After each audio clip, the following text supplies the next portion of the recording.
I'm Dan Kurtz-Phelan, and this is the Foreign Affairs Interview. Building U.S. military dominance based on the idea that there is some special technology that the U.S. has that adversaries do not have, that era is over. That is a huge paradigm shift from how the military has thought about military advantage for the last 40 years or so. The war in Iran pitted two of the world's mightiest militaries against one weakened by years of strikes, sanctions, and sabotage. And yet it was the smaller country that appears to have emerged with the advantage. In Ukraine, similarly, Russia expected an easy victory, only to be repeatedly thwarted by apparently outmatched Ukrainian forces. These outcomes may seem surprising, but Paul Scharre argues that they should not be. The innovations that have in recent years transformed battlefields have also leveled the playing field between powers great and small. And as Scharre wrote in a recent essay in Foreign Affairs, the U.S. military is unprepared for this new age of warfare in which drones, AI, and other emerging technologies undercut the dominance it has become used to. Scharre, the executive vice president of the Center for New American Security, served as an Army Ranger in Iraq and Afghanistan, and then went on to craft Pentagon policy on drones and autonomous weapon systems. I spoke with him about what the wars in Iran and Ukraine should tell us about the future of warfare more generally, about what China is learning from those wars, and about what the United States must do to adapt.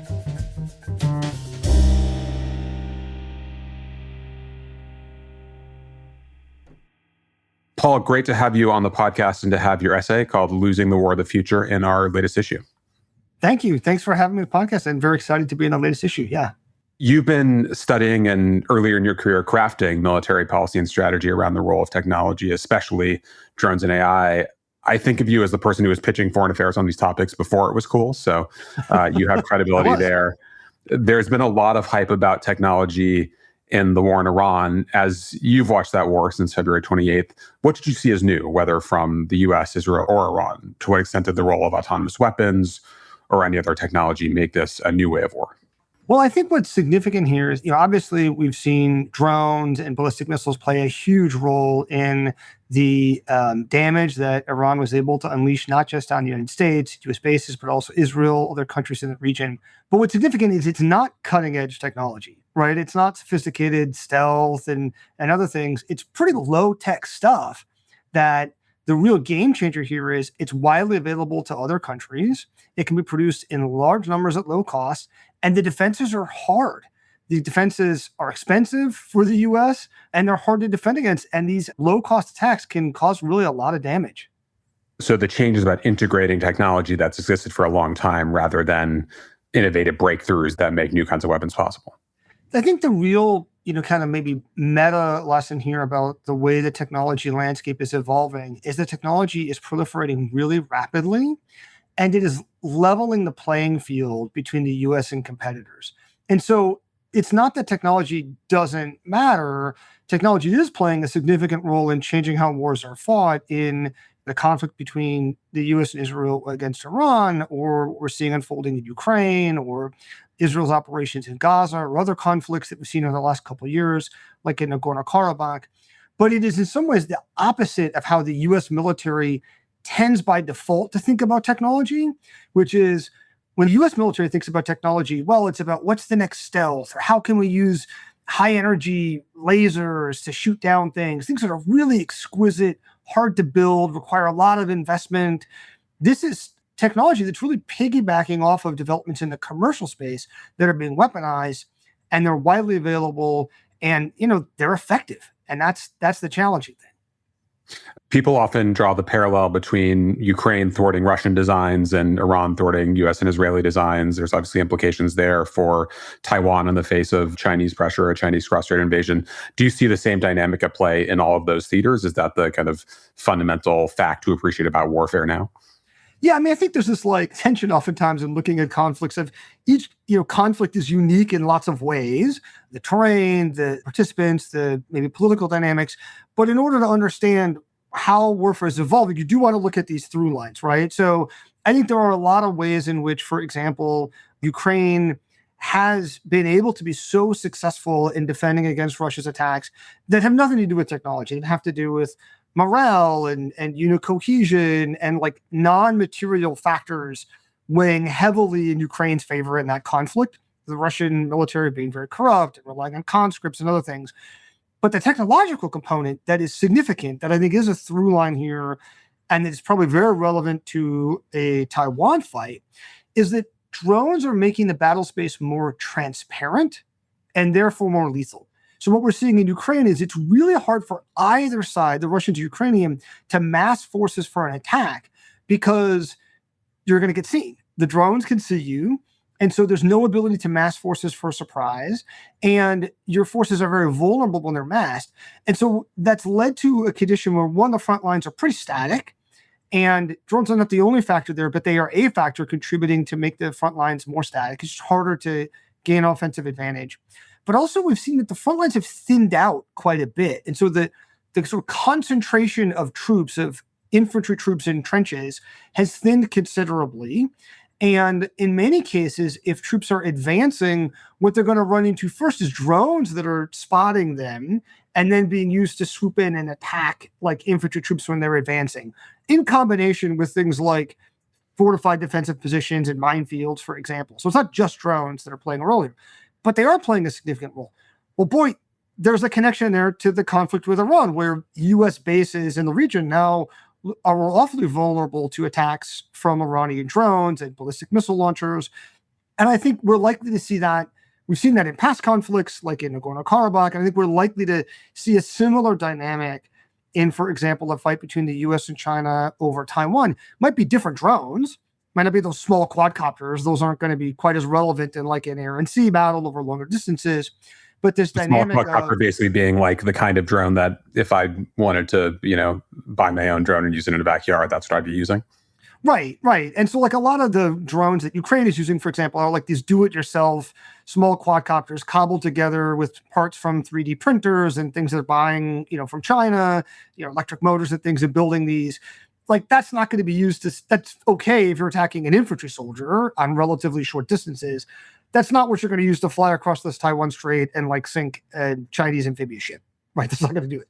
But that same dynamic of drones making it harder to hide, of making greater threats coming from the air, lowering the cost of entry to air power, I think that's likely to persist across a wider range of conflicts. The point about lethality does not seem to have held in the Iran case, just given, there were obviously American service members killed and a certain number of casualties among Iranian troops and also civilians, including some pretty awful strikes early in the war. But on the whole, it does not seem to have been an especially lethal conflict, given just how many, airstrikes there were and how kinetic it was. Yeah, I mean, the U.S. didn't suffer a lot of casualties. Now, in terms of equipment loss, the U.S. had a significant number of, pretty expensive aircraft lost on the ground, which I think is a pretty significant development, a lot of which were to ballistic missile attacks. But I think it's a big sea change from, say, like the Persian Gulf War. And we've seen how the technology has evolved since then, where the U.S. has been investing in ballistic missile defenses, but other countries have been investing in ballistic missiles. And the trend there has really favored the offense. The U.S. lost 5 KC Stratotanker aircraft on the ground, tanker aircraft, an E-3 on the ground that was destroyed, a surveillance aircraft, like really expensive. So, that equation on the material side was pretty unfavorable to the United States. And the cost exchange ratio between intercepting these drones is really unfavorable to the U.S. A Shahed drone costs, by some estimates, $35,000, by others as low as $7,000 to make for the Iranians. The U.S. was shooting them now with Patriot missiles that cost $4 million a piece. Now, obviously, the U.S. needs lower cost interceptors, but it's still going to be a different kind of game than the U.S. has been playing, one where building lots of cheap things is going to be an important part of being effective on the battlefield. That observation does make me wonder about a point that's become almost de rigueur in American discussions of the war in Iran, even when it's from someone lamenting the war as a strategic calamity. It's this idea that the U.S. military performed wonderfully despite the strategic loss, given an Air Force that didn't control the airspace and the Navy did not control the Strait of Hormuz. Bases in the region were left vulnerable. Does that point about the U.S. military's performance really hold up? Or are there harder lessons here in some ways? I think there are harder lessons. I mean, I think it's easy to pat yourself on the back here. I mean, the U.S. was good at destroying things in Iran. But when you try to link that to not even just political objectives, but like clear operational objectives, I think there were a couple of areas where you could see that U.S. military, just in an operational sense, came up short for what we're looking for. One was, as the conflict devolved over time into something that looks more like an attrition war between the U.S. ability to find and attrit Iranian mobile missile launchers and mobile drone launchers versus Iran's ability to launch those and destroy things in U.S. bases, the U.S. didn't decisively win that. Now, the numbers of Iranian missiles and drones launched over time went down, but they didn't stop. The U.S. wasn't able to actually find all these things. They're really hard targets. So that's an operational problem that I think the U.S. didn't come out in a way that was clearly dominant, and is, I think, a problem the U.S. military should take away of, hey, we need to work on this. We need to find ways to better defend against these ballistic missiles and drones, and we need to have better ways of having persistent intelligence, surveillance, and reconnaissance coverage to find and track these mobile targets and hit them very quickly. Then there's the Strait of Hormuz problem, which clearly the U.S. military has not been able to solve, of forcibly being able to open the Strait of Hormuz and protect international shipping from Iranian attacks, which is kind of the ultimate operational problem the U.S. military has to be able to do if the U.S. can't guarantee safe passage through international waterways. That fundamentally threatens the role that the U.S. has as a guarantor of international stability. That does take me to the warning that you make in the piece. You write, the current age will not afford the United States an advantage in the technologies that are now transforming warfare, especially drones and artificial intelligence. Why not? And how much of that is inherent in these technologies? And how much of it is about specific failures by U.S. policymakers and military leaders to really integrate them in the way they need to? Yeah, I think there's a narrow tactical lesson that one could take from the war in Iran and conflicts we're seeing in Ukraine and some of the others that I mentioned, which is, hey, we need more low-cost drones and we need ways to shoot down low-cost drones. I don't think that's actually super contentious. People aren't bored with that idea. What I'm suggesting is there's a bigger lesson here, which is building U.S. military dominance based on the idea that there is some special technology that the U.S. has that adversaries do not have. That era is over. That is a huge paradigm shift from how the military has thought about military advantage for the last 40 years or so, where the U.S. military made investments in the sort of first wave of information technologies in the 60s and 70s that then bore fruit that we saw really in a dramatic fashion in the Persian Gulf War in 91 in GPS, stealth, precision-guided weapons, computers, and networks, and that the U.S. military has continued to build on. And the way that the U.S. defense enterprise broadly thinks about technology is still in this vein of, well, what's the next stealth going to be? What's the special technology that we're going to invest in and we're going to have advantage over others? Even the way the U.S. military talks about AI is this way, well, we're going to invest in AI and we're going to get a hold of it and we're going to have the AI and we'll have better AI than China does and we'll stay ahead of others. And my message is that's not going to happen. And we need to accept that reality, because it's not that we don't want it to happen, but the technology playing field is very level right now. The technologies of the future, drones, autonomy, AI, are coming out of the commercial space. They're global. They proliferate very, very rapidly. In many cases, within a matter of months, we see AI models proliferating to China, and then they go open source and available to anywhere in the world. And so staking your military dominance on a technology advantage that you have that others don't have is not going to work. We need to think differently about military advantage on the battlefield to maintain the leadership of the world's strongest military. I want to pick up on exactly what it will take to do that, but let me actually go back. When you talked about conflicts that you've been watching closely, you mentioned Nagorno-Karabakh. I'm struck that people like you who are paying attention to military technology and doctrine talk about that war a lot, and it gets very little attention in broader foreign policy discussions. What was so striking to you about Nagorno-Karabakh? I think what was so striking about what we saw in Nagorno-Karabakh in 2020 was this was a place where using these sort of low-cost drones, the Turkish TB2 drone and some loitering munitions like the Israeli Harop drone, played a really significant role in allowing Azerbaijan to get a dominant advantage over Armenian forces. One way to think about this is it lowered the cost of entry to air power. So it allowed them to field air power to find and strike Armenian targets on the ground at a much lower cost than if they had to build a sort of traditional Air Force using crude fighter aircraft. And we've seen that trend persist, I think, now in other conflicts as well, where drones are, it's not that a cheap drone is as effective as an F-35. It's that, hey, I can do things with a cheap drone at much lower cost. And that's going to create a lot of opportunity for smaller countries, middle powers, even non-state groups. So if we go back to the struggles or the failures of the U.S. military to adequately adapt to this new era and integrate these technologies, there are a couple of pieces of it that you really focus on. The first, relevant when it comes to low-cost drones, is just producing enough and quickly enough. You note in the piece that the current leadership of the Pentagon, of the Defense Department, the Department of War, as they call it, is, quote, willing to break the mold.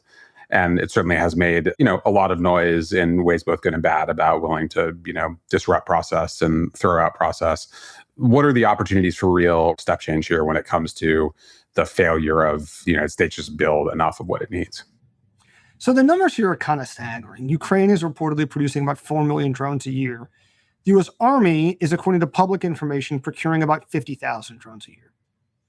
Now, it's been a priority for Pentagon leaders in not just this administration, but the last administration, to scale up production of low-cost, attritable, sometimes they're called attritable systems, basically things that are cheap enough that it's okay if I lose them in various forms, at sea, in the air. You lose an F-35 or an aircraft carrier, it's billions and billions of dollars a year. Yeah. Right. But the aircraft are definitely not attritable, right? So things that might be recoverable. It might be a drone that can fly and take off and land, but we might treat them more like you treat missiles and bombs, as expendable assets. And we've really struggled. I mean, the defense enterprise has really struggled to do this, to scale up production in large numbers. The last team, the Biden team, had this thing called the Replicator Initiative to try to do this very quickly. So the current Pentagon leadership has set really ambitious goals. They said they want to be able to produce 1 million drones by 2028. I'm not sure that they'll get there. I think the goal is right, because there's no reason why the U.S. shouldn't be able to do this, right? We're a bigger country than Ukraine. We should be able to scale production. We are not facing the problem of having to fight a war on our own territory. The real problem is just a lack of desire. It's a willingness on the part of the U.S. government to be willing to spend the money to, break the China, to be able to cut through red tape. I'm very excited by the fact that this leadership team in the Pentagon is willing to do things differently. And they've made very clear that they're willing to shortcut bureaucratic processes and cut red tape to do this. But, to get there, we're going to have to see consistent funding. It's going to have to be ambitious.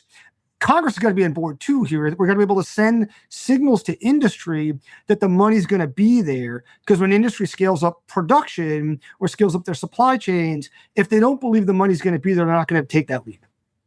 What, if you look to that 2028 goal, what worries you most when it comes to the likelihood of failure? Like if we don't get there, what will have caused that shortcoming? I think the biggest risk, the biggest sort of most likely failure mode would be that the administration and Congress together are not able to signal to industry the committed long-term multi-year funding that would allow a drone producer to say, okay, I'm going to scale up my production. I'm going to take that cost on in capital expenditures, which has to downflow not just to the company you're buying them from, but to people in the supply chain, because they're going to say, okay, what's the holdup? The holdup is maybe there's an electric motor that I need, and I want to source it from a U.S. company instead of China. But to get the scale that I need, I've got to be able to tell the supplier a couple of lines on the supply chain. They've got to make investments to scale up production, and that money's got to be there, because there's not a natural market that someone's going to make a bet and say, oh, there's a commercial market for this. Like, there's not. It's just the military. And then I think if we're not able to show that committed multi-year funding, then no one's going to stick their neck out on their own. What about on the AI side of this? Where do you see the U.S. military, the Pentagon, getting things right, starting to move in the right direction? And where do you see not enough movement or the wrong kind of movement? I mean, I think the number one thing that the military has been doing right now is they just put AI models in the hands of people. The Gen AI.mil deployment across the defense enterprise, putting large language models on people's desktops, the deployment of a couple large language models into classified networks, integrated into Palantir's Maven Smart system, for example. Like, those steps are the key sort of 0 to 1 transformation of just getting it in people's hands. Now, there's a longer term challenge that's harder of, what do I do with AI? How do I use a large language model? Actually, like, everyone is trying to figure that out now. And you see this in all parts of the economy where companies are trying to figure out, how do I adopt AI effectively? How do I actually use it to increase productivity instead of just spending a lot of money on AI tokens, maybe for like little value? That's really important. I think that's going to be a difficult cultural and organizational challenge to overcome. Like, how do you put the right incentives in place for people to take risks and try things with AI? Maybe it doesn't work. It's kind of a risk-averse culture within the defense ecosystem. But the starting point is just putting the models in people's hands. And I think they're actually doing a great job of that. And there's more room to do in terms of getting a sort of like, you really want a diversity of models available across all levels of unclassed and classified networks. But I think this team's really moving out in the right direction there. Where do you see it as especially valuable? I mean, obviously, there are lots of parts of the Pentagon where it's going to help with whatever, filing expense reports and doing, contracts and everything else. But when it comes to real war fighting, where do you see AI as especially useful? I think there's like a couple areas that are low-hanging fruit that are really easy right now that AI can just do today. One is anything that involves coding, that involves software engineering. AI is exceptionally good at. We really shouldn't have people writing code anymore. We should have the AI writing code. That code could be a little bit buggy, but you could have AI clean it up. AI is actually really good at that too. And so that has a lot of implications for anything that's in the development space on the defense side in terms of like design and production. Certainly in cybersecurity, a lot of interest around the capabilities that we're seeing out of cutting edge AI models like Anthropic's Mythos and models from other companies as well, being used to find and exploit or patch vulnerabilities in software. And so that like the sort of use of AI in cyber operations is probably the most mature thing right now, in part because AI is really good at software development, but it's also a native digital environment. Whereas to deploy AI out into physical assets, you've got to get it onto some platform and then get it on the real world. And that's going to happen. It is just slower. There's a lot more things that get in the way. How much was AI actually used, as far as you understand it, in targeting or planning or anything else in Iran? There's been some hype about this, but it's a little hard to know what that actually looks like. Yeah, I mean, so I think we know that large language models were used in operations, U.S. military conducted against Venezuela and against Iran. With Iran in particular, large language models were integrated through Palantir's Maven Smart system, which was used to do operational planning, to assess targets, to help. Maven Smart system more broadly integrates information coming from a bunch of different intelligence sources. So it's all in one place. That's really valuable in a dynamic battlefield environment where you've got, say, a couple days, a week into that war. Now, a lot of the targets have already been struck. The U.S. struck 13,000 targets total over the course of the 39-day campaign. So the U.S. is hitting a whole bunch of targets. A lot of the Iranian targets, both the radars and missile launchers and drone launchers, but also people are moving around and are being hard to find. And intel's coming in from different sources. Large language models are useful to help people parse through a lot of that data very quickly. And so, if you maybe have hundreds of different pieces of information, that's slow for a human to parse all that and try to make sense of it. You could dump all of that data into a large language model. It's actually really great at then sifting and organizing it or finding connections, provided that the thing that you want the language model to do is like a pretty straightforward task. Maybe the kind of thing that you could give like an intern or a pretty junior level person, and it's pretty formulaic, and you could tell them, line these things up or prioritize them according to some criteria. And it might just take a human a long time to do it, have an army of people to throw at it. The language model could do that very quickly. I don't think it's, the case necessarily that if you had removed AI, like I think about the counterfactual, there was no AI involved. Would we have seen a fundamentally different conflict? Probably not. Maybe somewhat slower tempo of operations on the U.S. side, slower ability to strike emerging targets. There were certainly instances where the U.S. was like rerouting planes in flight to new targets that were emergent. We might have still seen that without AI, but maybe less of that or less effective. So I would sort of think about it as kind of like we're at the biplane days of AI playing a role in warfare. Very early, but a lot of promise for where this might go down the road. I was struck by a line in your piece about periods of disruptive technological change when you say that what determines a military's relative success is how well it employs new technology, not necessarily being at the forefront of that technology, because as you pointed out, in the AI case, catch up happens pretty quickly. That does seem to kind of map onto these debates about Chinese priorities in AI development versus American priorities, or the priorities of the big American labs, at least, which are really focused on being at the frontier and being first to AGI or superintelligence or whatever. Do you think that the Chinese focus here is actually the right one when it comes at least to the military applications? Yeah, I think probably that's right. That for the military, AI adoption will matter more than AI development. And I think this is an important asymmetry between how the frontier AI labs, how Anthropic and OpenAI and Google DeepMind are thinking about AI versus how the military ought to be thinking about it. So for the frontier labs, they see themselves, and this may turn out to not be correct, but I think there's valid reasons why they believe this, in a winner take all or largely winner take all dynamic to gobble up market share for AI.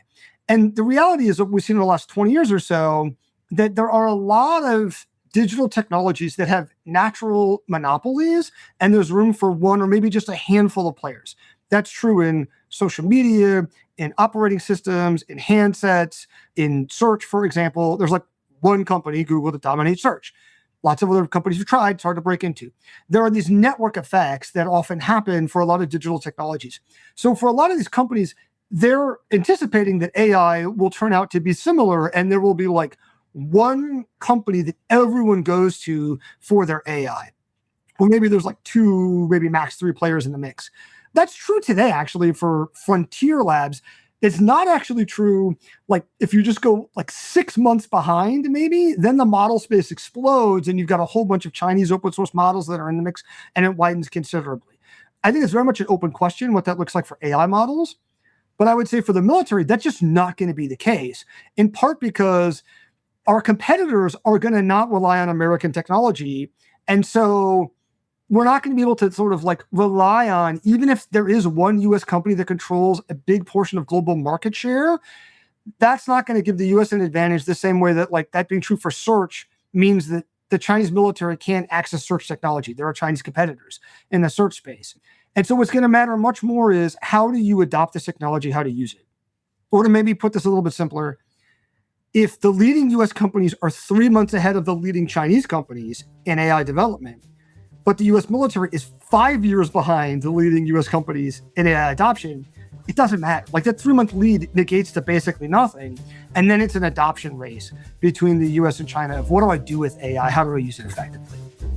We'll return to my conversation with Paul Scharre after a short break.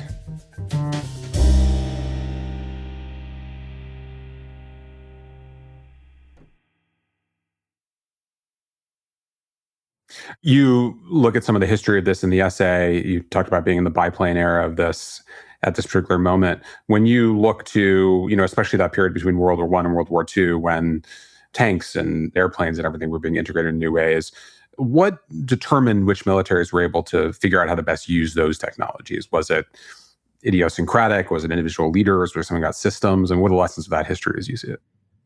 Yeah, I think it's a great historical example here where, at the tail end of World War I, we'd seen tanks and airplanes introduced in fairly marginal ways, but everyone agreed in the aftermath, in the interwar period, that tanks and airplanes would play a big role in future wars. The question was, what do you do with them? And it wasn't obvious to people at the time. There were lots of debates about the roles of airplanes and tanks, the role of carrier aviation, for example.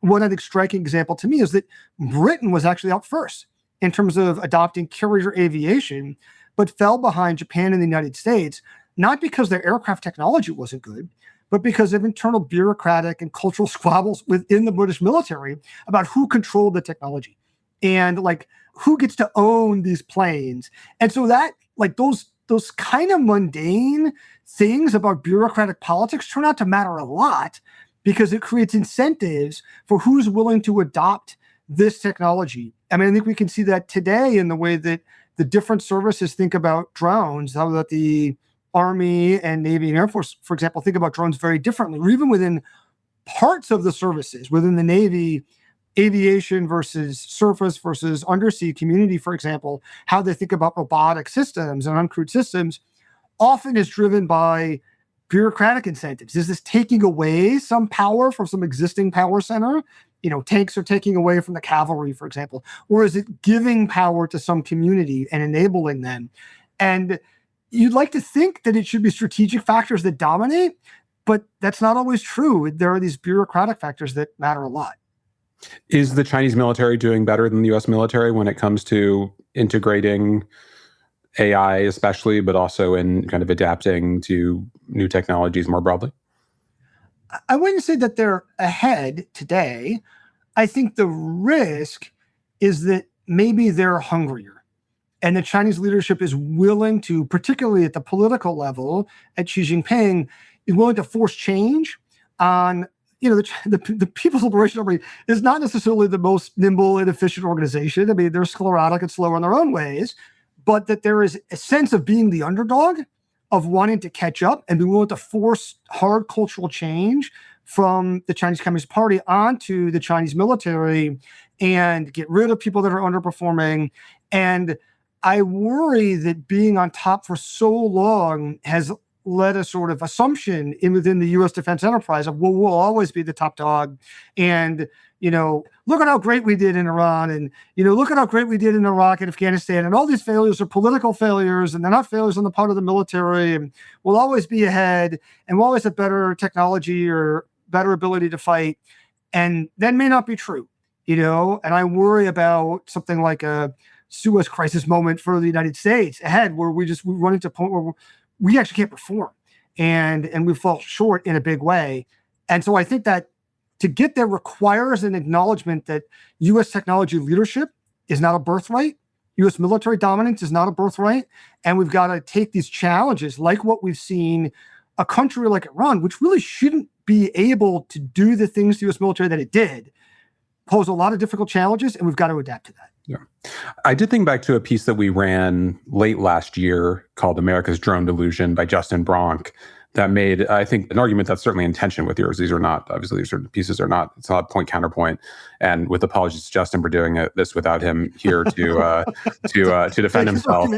Yeah. I am interested in how you think of his argument. The core of it was that he thinks that the kind of, focus on large-scale acquisition of drones or AI-enabled drones does not meaningfully enhance deterrence against China, that's just kind of over-reading the lessons of Ukraine, and that, in fact, China, as he argues, is spending more time prioritizing, crude military hardware rather than unmanned systems. I'm curious how you react to his argument and how you see that difference. So I think there's a strong version of the drone argument that I hear some people make that I want to make clear to listeners I am actually not making, which is that all we need is cheap, low-cost drones. That's not what I think. I think there is a role for expensive assets. There are things that large stealth bombers and submarines and aircraft carriers do that you can't replicate with drones. I think we need a balance across the force. And right now, the U.S. is woefully underinvested in large numbers of low-cost systems. And we need to rectify that. I think if the goal is, for example, deterrence against China, what is going to get you there? I think the answer is not like a revolutionary idea. It's getting to the place where Xi Jinping believes that an invasion will fail. And how do you get there? You have to demonstrate the ability to find and sink enough Chinese amphibious ships early enough in an invasion. And if you do that early, and you can demonstrate to the Chinese that they're not going to be able to make an invasion succeed, then I think that accomplishes deterrence. I think drones play a role in that. They're not the only thing that plays a role in that. Anti-ship cruise missiles and long-range bombers and submarines and mines all play a role in that. But I think there's probably a role for drones there. And I think if you want to create this sort of, hellscape is the term that's sometimes used over the Taiwan Straits, where anything that's at sea gets sunk, drones actually have a lot that they can bring to bear in that environment. And we've seen across a number of different conflicts that drone can create this transparency and lethality in a way that's cost effective that you're not going to do with F-22s and F-35s. There's no way. Where are they based from? All right. They're not going to be able to be operating in that way. And so that's a potential solution or piece of the solution to this operational problem the U.S. military is facing. And I suppose the Ukrainian success in using undersea drones or maybe surface drones as well to sink Russia's Black Sea fleet, but just despite not having like a Ukrainian navy that could compete with Russia, is a lesson how to do that. Is that relevant here? Oh, absolutely. Absolutely. I mean, so if the argument is like, look, quadcopters are not going to do it. Yeah, absolutely. As we talked about earlier, it's not the right kind of drone. The better analogy here, you're right, I think, is what Ukraine was able to do, for example, in crippling Russia's Black Sea fleet using relatively low cost. I mean, a few $100,000 for like a drone bow that was able to damage and in some cases sink these really expensive Russian warships. Now, you've got to balance that against a lot of these Russian warships, not well maintained, not well crewed, don't have adequate defenses. Fair enough. But I think you could see the potential of these technologies. And that's a place where there's clearly a lot of opportunity.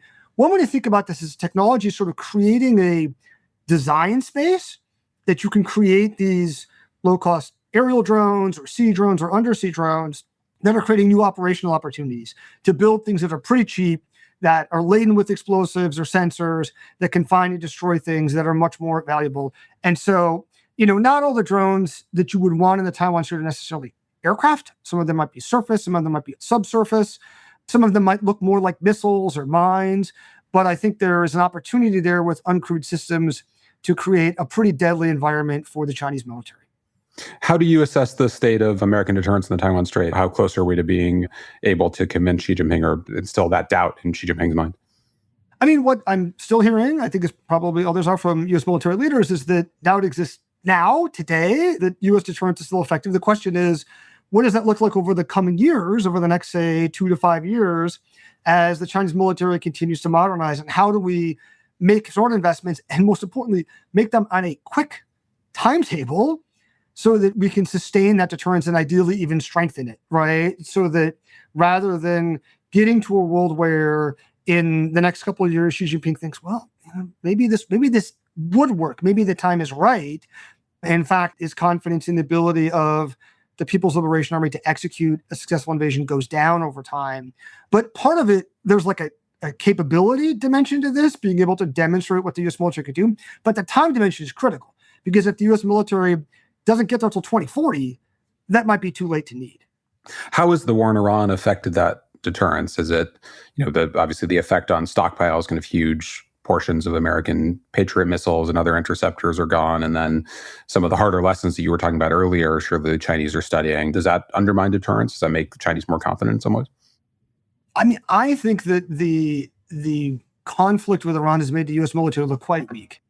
And I think that, in fact, it's undermined a lot of the deterrent effect that had come out of the U.S. raid to grab Maduro and Venezuela, which was remarkable as an operational, success. I mean, remarkable in every possible respect. And I think made a lot of countries sit back and go, like, that's crazy that the U.S. military could do that, could waltz into a country, grab its leader, and spirit him away in the dead of the night in like 90 minutes. I mean, that's just unbelievable.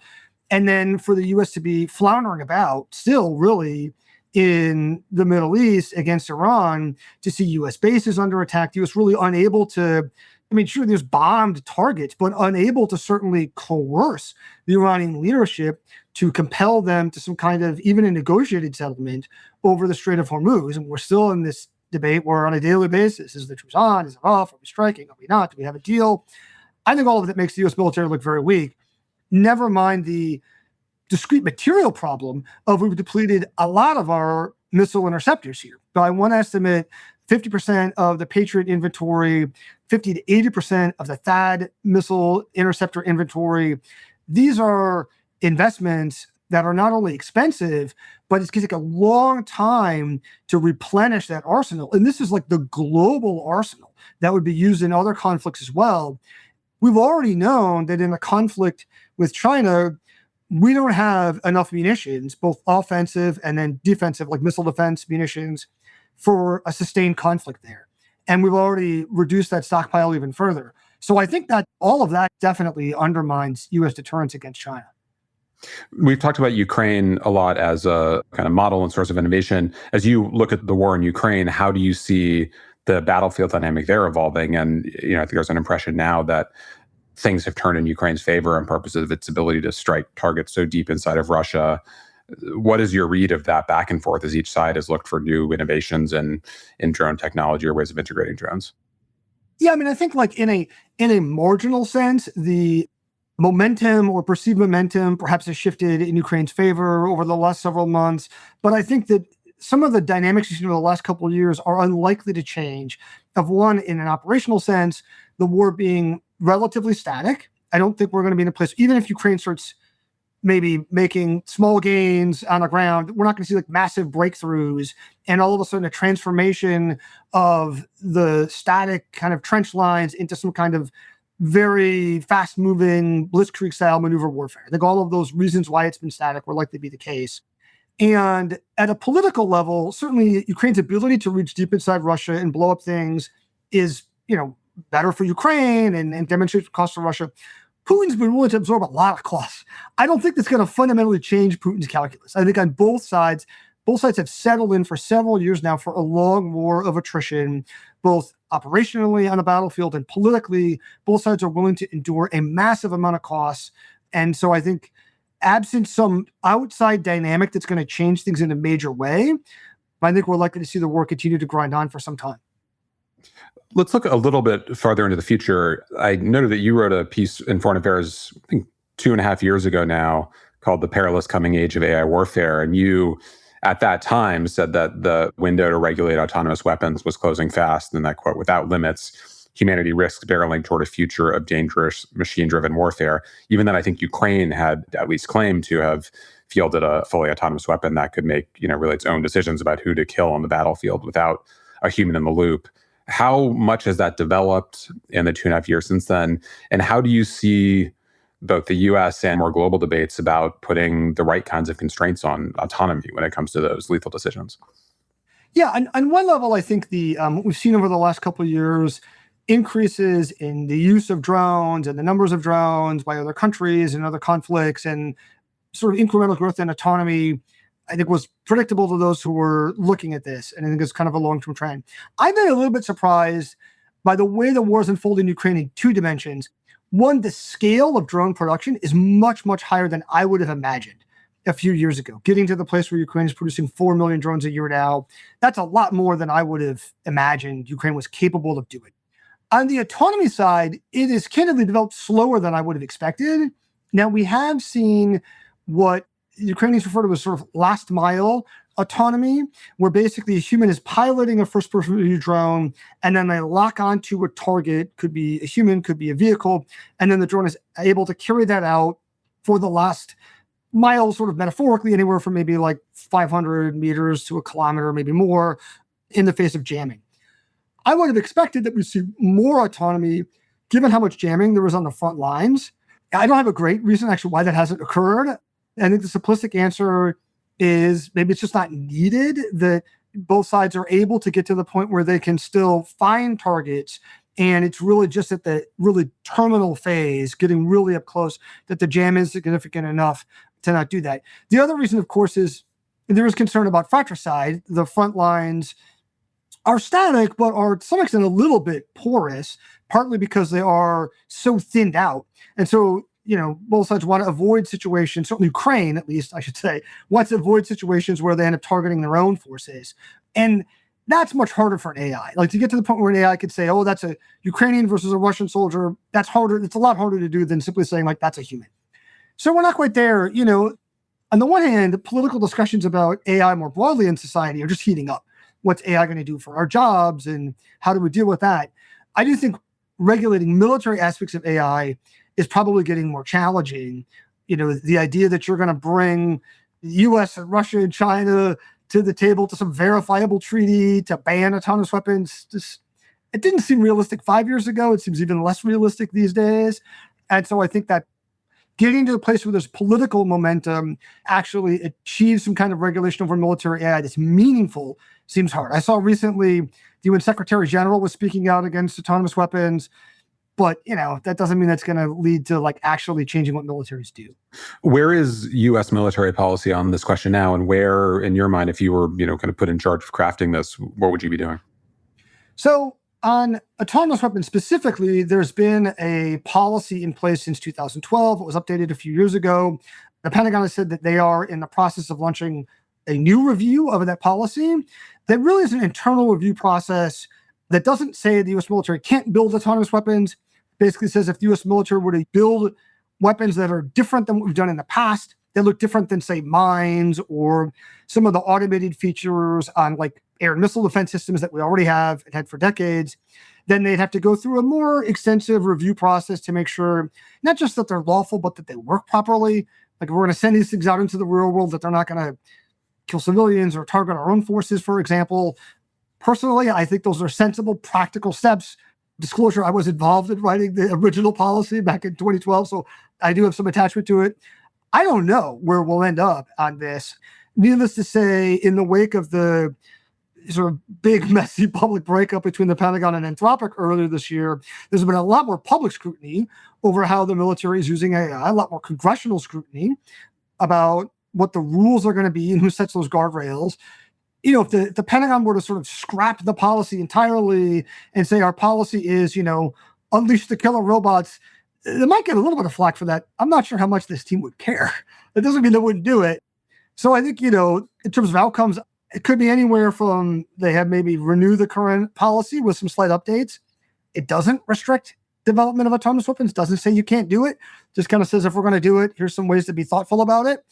Or they could say we're going to, press delete on this policy and it's anything goes. I think there's a lot of possibilities here. How scary does that get to you if it's anything goes?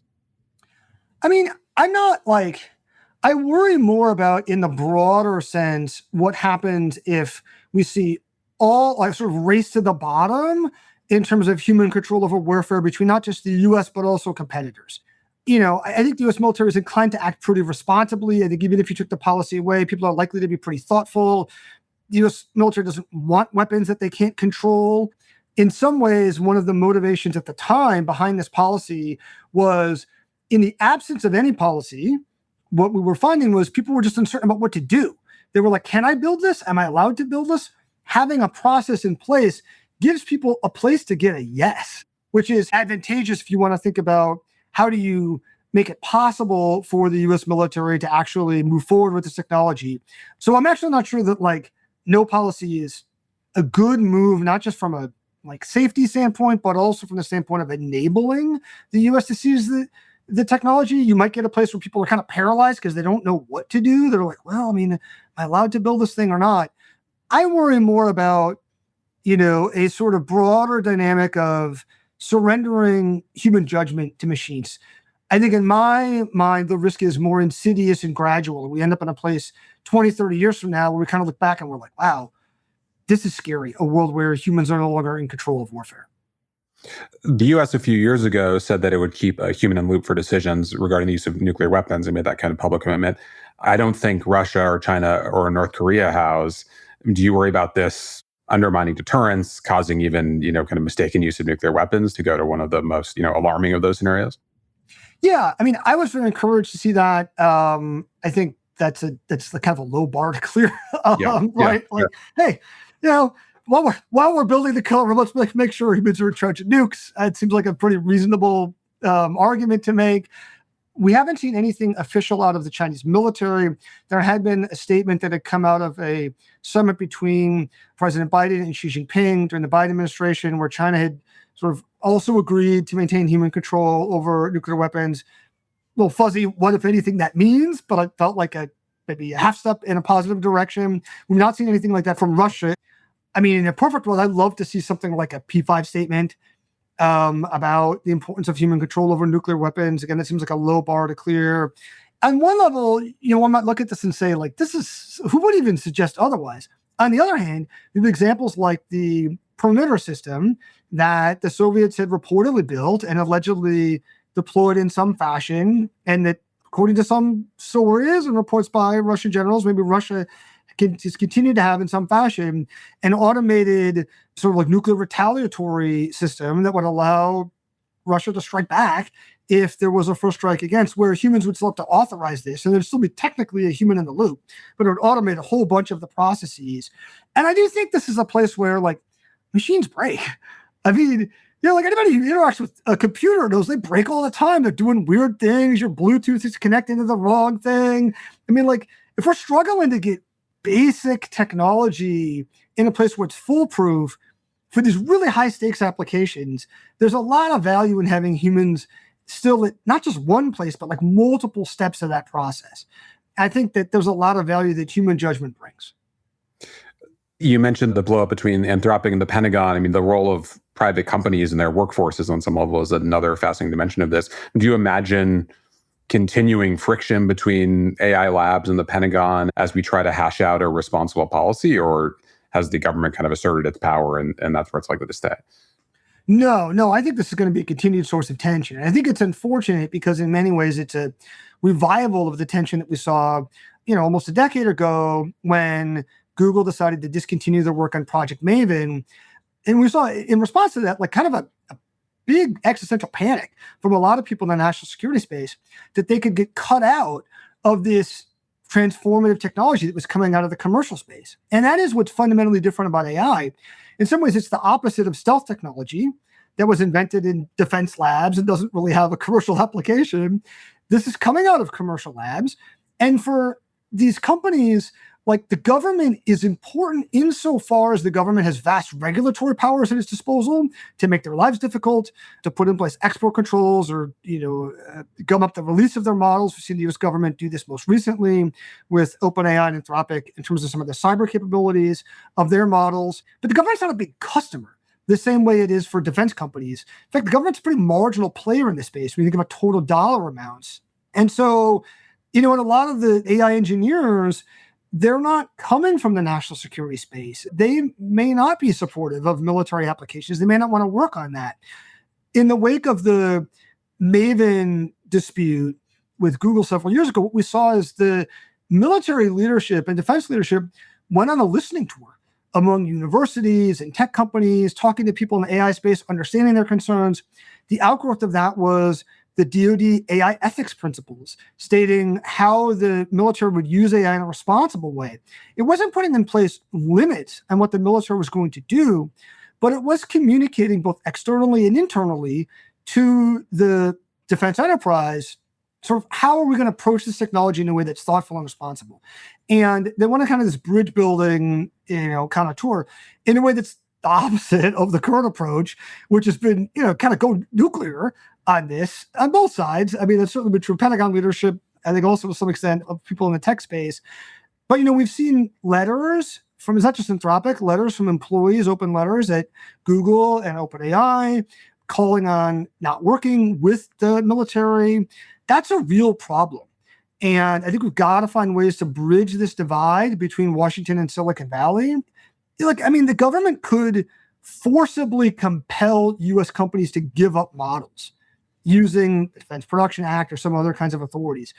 That's not going to be effective in integrating the technology in a way that's effective. To do that, to actually use AI effectively, you've got to have a tight relationship with AI engineers who can sit side by side with people in the military to talk about, here's what it can do, here's what it can't do. Like, imagine if we were trying to build like advanced fighter jets and the engineers and the military were never able to talk to each other. Jets wouldn't fly very effectively. And so I think we've got to find ways to repair that relationship. Well, Paul, I'm glad we could end on a note that was not an accidental nuclear attack caused by a hallucinating AI. But thank you for doing this. There's a lot we will, I hope, pick up in the coming months and years in our pages from you and others. But thanks for the great piece. It's called Losing the War of the Future. And thanks again for joining me today. Thank you. Thanks for having me on the discussion. And thanks for your support with this article. Very excited to get this out there.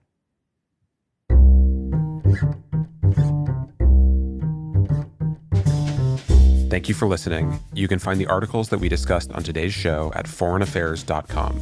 This episode of the Foreign Affairs Interview was produced by Elise Burr and Kanish Tharoor. Our audio engineer is Christopher Cook. Original music is by Robin Hilton. Special thanks as well to Arena Hogan. Make sure you subscribe to the show wherever you listen to podcasts. And if you like what you heard, please take a minute to rate and review it. We release a new show every Thursday. Thanks again for tuning in.